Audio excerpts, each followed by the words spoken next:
क्या आप जानते हैं 21 पीढ़ियों में से किसी एक का पैर फल्गु नदी में पड़ जाए तो उसके समस्त कुल का उद्धार हो जाता है। आइए जानते हैं इसके पीछे का इतिहास। गया में पिंड दान करने से आप पितर दोष, कुंडली दोष और भी अन्य कई ऐसे दोष हैं, उन सब से आप मुक्त हो जाते हैं। जो गया में जाकर पिंड दान करता है वो 9 करोड़ तीर्थों का फल प्राप्त करता है। धर्म ग्रंथों के अनुसार भगवान राम ने भी अपने पिता का श्राद्ध गया में ही किया था। महात्मा बुद्ध को भी ज्ञान की प्राप्ति गया में ही हुई। पितर पक्ष में हम गया जाकर श्राद्ध तर्पण कर पितर ऋण से मुक्ति पा सकते हैं। हमारे पितर भी ऐसी आशा करते हैं। हमारे कुल में कोई तो ऐसा पुत्र हुआ होगा जो जलदान पिंडदान दे ताकि हमारी आत्मा को शांति और मुक्ति मिले।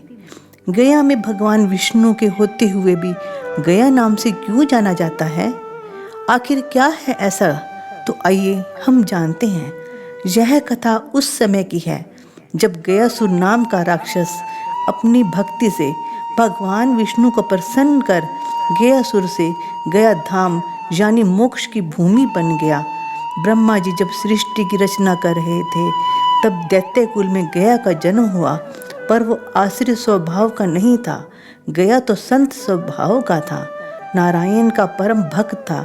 गया के मन में एक बात का दुख हमेशा ही बना रहता था, मेरा जन्म तो राक्षस कुल में हुआ है, ये संसार मुझे गलत ही समझेगा। मैं ऐसा क्या करूं जिससे दुनिया का कल्याण हो? गया ने भगवान विष्णु की कठोर तपस्या करनी शुरू कर दी। उसने इतनी कठोर तपस्या की सृष्टि भी हिलने लगी।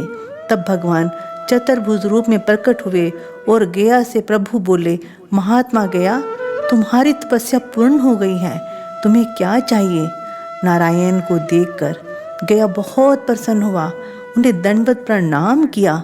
गया बोला, प्रभु मेरे शरीर में समस्त तीर्थों का पुण्य मिल जाए, आप मेरे शरीर में चतुर्भुज रूप में समा जाए, आपके दर्शन का पुण्य मिले, उसके सारे पाप नष्ट हो जाएं, उसे परम गति मिले जो मुझे देखे। नारायण प्रसन्न होकर बोले, गया मांगो तो वो भी संसार के लिए, तथास्तु ऐसा ही होगा। गया बहुत प्रसन्न हुआ। अब वो सारी पृथ्वी का भ्रमण करने लगा। अब जो गया को देखता उसके सारे पाप नष्ट हो जाते। धर्मराज को हिसाब रखने में भी दिक्कत होने लगी। पृथ्वी पर ऐसा क्या हुआ जो नरक लोक ही खाली रह गया? तब यमराज ने ब्रह्मा जी से कहा, अगर गयासुर को न रोका गया तो सारी व्यवस्था बिगड़ जाएगी। पापी से पापी भी गयासुर के दर्शन से पाप मुक्त हो गए। ब्रह्मा जी गयासुर से बोले, तुम्हारी देह बहुत पवित्र है, हम यज्ञ करना चाहते हैं। गया प्रसन्न होते हुए बोला, आप यज्ञ करो। सभी देवताओं के साथ ब्रह्मा जी गया को एक शिला से दबाकर बैठ गए। गयासुर का शरीर कई कोसों तक फैला हुआ था। उसका शरीर ऊंचा, लंबा, चौड़ा था। भारी शिला के बाद भी वो अचल नहीं हुआ, चलता ही रहा। तब ब्रह्मा जी ने भगवान नारायण की तरफ देखा, प्रभु कुछ तो कीजिए। तब स्वयं भगवान विष्णु उस शिला पर आकर बैठ गए। जैसे ही गया ने गदाधर विष्णु को आया देखा, अब वो स्थिर होने लगा। भगवान बोले गयासुर से, मैं बहुत खुश हूँ, तुम मेरे आते ही रुक गए हो, कुछ वरदान मांगो। गया बोले, प्रभु जब आपने गदा मार ही दी है, मरना ही है। गया ने प्रार्थना की, आप मुझे यहीं पत्थर की शिला बना दे, सभी देवताओं के साथ आप यहाँ विराजमान रहे। ये स्थान मृत्यु के बाद किए जाने वाला अनुष्ठानों में से एक हो। जो मर चुके हैं उनके नाम से किए जाने वाला श्राद्ध, तर्पण, पितरों के लिए कोई भी कार्य करने वाला या जिसके लिए कार्य किया गया है, वो दोनों आपके धाम को चले जाए, अधोगति से मुक्ति मिल जाए। भगवान विष्णु बहुत प्रसन्न हुए। वह गया पहले वरदान मांगा तो वो भी दुनिया के कल्याण के लिए, और भी कुछ मांग। गयासुर बोला, प्रभु आप हमेशा के लिए यहीं रुक जाओ, कभी छोड़कर नहीं जाओगे। भगवान विष्णु ने उस जगह का नाम गयासुर से गया धाम बना दिया। आज भी विष्णु पद उस शिला पर है जो शिला रखी गई थी। गरुड़ पुराण के अनुसार यहाँ विष्णु जल रूप में विराजमान है। गरुड़ पुराण कहता है 21 पीढ़ियों में से किसी एक का पैर फल्गु नदी में पड़ जाए तो उसके समस्त कुल का उद्धार हो जाता है। तभी गया में पिंड दान का इतना महत्व है।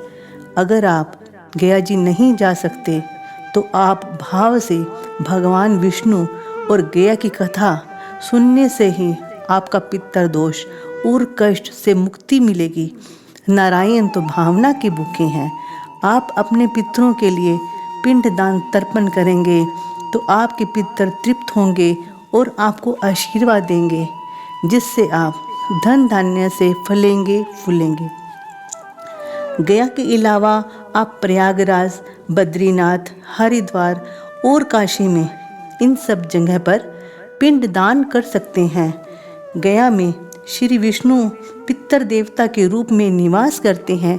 तभी कहा गया है, पितर जिनका नाम है, घर घर में जिनका स्थान है, ऐसे घर के मालिक को मेरा बार बार प्रणाम है।